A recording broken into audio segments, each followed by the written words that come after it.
단편소설 리셋 연재형 챕터 4 김아인 배경 서버2 지구 21해 전 부산 해운대의 한 병원에서 김아인이라는 아이가 세상과 마주했다. 그러나 그 첫 만남은 순탄치 않았다. 아기의 울음소리보다 먼저 터져나온 것은 의사의 다급한 외침이었다. 의료진이 몰려들었고 갓 태어난 아인이는 곧장 인큐베이터로 옮겨졌다. 아인이는 태어날 때부터 몸이 약했고 그 약함은 시간이 흐를수록 그림자처럼 깊어졌다.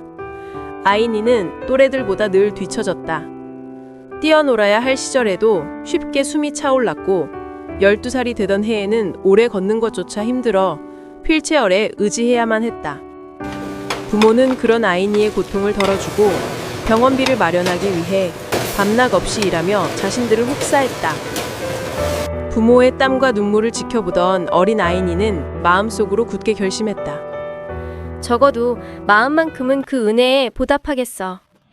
몸은 약했지만 아인이의 머리는 누구보다 강했다.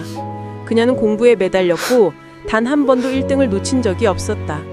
한 번 기억한 것은 절대 잊지 않았으며 복잡한 문제도 마치 눈앞에서 답이 펼쳐지는 것처럼 풀어냈다. 반성적은 물론 전국 모의고사에서도 만점을 거듭했다. 부모는 자랑스러움에 눈시울이 붉어졌다. 아인이가 성인이 되어 주민등록증을 받던 해 그녀는 돌연 공부를 멈추고 주식이라는 낯선 길을 택했다. 부모는 놀라 설득했지만 오히려 딸의 논리와 설득력 앞에 마음을 열었다. 우리 아이는 남들과 달라. 저 아이가 말한다면 분명 이유가 있을 거야. 그 선택은 곧 놀라운 결과로 이어졌다. 용돈을 모아 마련한 100만 원이 불과 몇 달 만에 몇 억으로 불어났고 마침내 부모가 짊어진 모든 빚을 갚을 수 있었다. 6개월 후 그녀는 이미 엄청난 수익률을 올리고 있었고 부모에게 힘든 일을 그만두고 여생을 즐기라고 말했다. 하지만 주식은 단순히 머리가 좋다고 해서 돈을 버는 영역이 아니다. 아인이의 매매는 달랐다.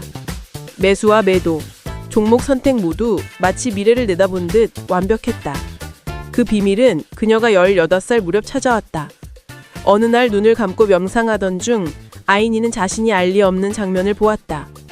갓 태어난 자신의 모습, 병원 안에서 분주히 뛰어다니던 의료진의 얼굴, 심지어 그날의 대화까지도 생생히 들려왔다. 그날 이후 그녀는 눈을 감으면 마치 천리안처럼 과거를 꿰뚫어 볼 수 있었다. 원한다면 수십 년, 수백 년 전의 장면도 생생히 펼쳐졌다. 이 힘을 손에 쥐었을 때 아인이가 떠올린 것은 부모였다. 그녀는 이 힘으로 부모를 도와야 한다고 생각했다. 그녀는 과거의 기록뿐 아니라 기업의 비밀과 사람들의 움직임도 훤히 들여다볼 수 있었다.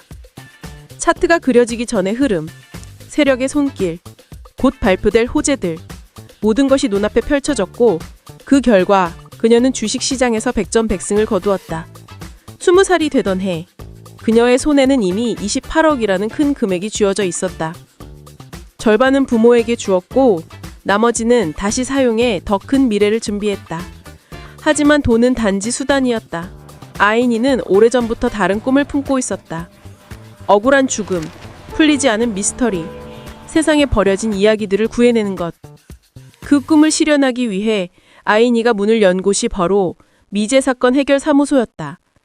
천리안의 힘으로 과거를 꿰뚫어 본다면 누구보다 확실하게 진실을 밝힐 수 있으리라 믿었다. 사무실 마련은 돈으로 가능했지만 문제는 함께할 사람이었다. 몸이 약한 자신을 대신할 누군가가 필요했다. 그래서 모집 공고를 냈다. 월 500만 원이라는 파격적인 조건에 수많은 지원자가 몰려들었다. 아인이는 그중 19살의 소년 빌리를 선택했다. 가족을 부양하기 위해 학업을 포기하고 수많은 아르바이트를 전전한 소년 가장. 아인이는 나이는 어렸으나 성실하고 따뜻한 마음을 가진 빌리에게서 특별한 무언가를 보았다. 이제 두 사람은 함께 사무소를 꾸려갔지만 여전히 한 가지가 부족했다. 미제 사건에는 언제나 위험이 따를 수밖에 없었다. 단순한 두뇌나 기록만으론 해결되지 않는 물리적 충돌, 곧 힘이 필요했다. 아인이는 이미 오래전부터 그 빈자리를 채울 사람을 알고 있었다. 밤마다 천리안으로 들여다본 역사 속에서 반복해서 나타나는 한 인물, 바로 영민. 조선시대부터 일제강점기와 전쟁의 시대를 거쳐 지금 이 순간까지도 변치 않는 모습으로 존재하는 자. 세월은 흐르는데 그만은 늙지 않고 총알에도 쓰러지지 않았다. 그리고 무엇보다 박스라는 기묘한 능력을 가진 사내. 아인이는 과거의 장면 속에서 또 전장의 기록 속에서 영민을 수없이 보았다. 그의 존재는 언제나 이질적이면서도 강렬했다. 마침내 그녀는 빌리를 불렀다. 지도 위에 한 곳을 표시하며 말했다.